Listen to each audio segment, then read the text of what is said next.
Welcome to the instructions video for the Young Modulus Interactive Calculator.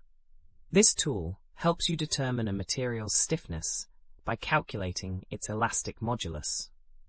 Young's modulus tells you how much a material will deform under a given load, which is essential for selecting the right material for structural applications. To use this calculator, you'll need to enter several values. First, input the applied force in newtons.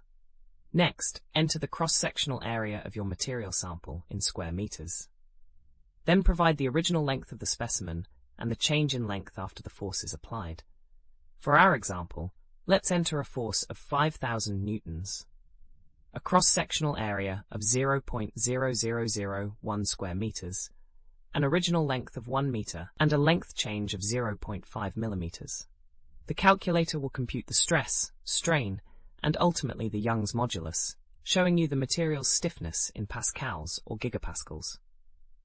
We have thousands of other free engineering calculators on our website. Head over and check them out.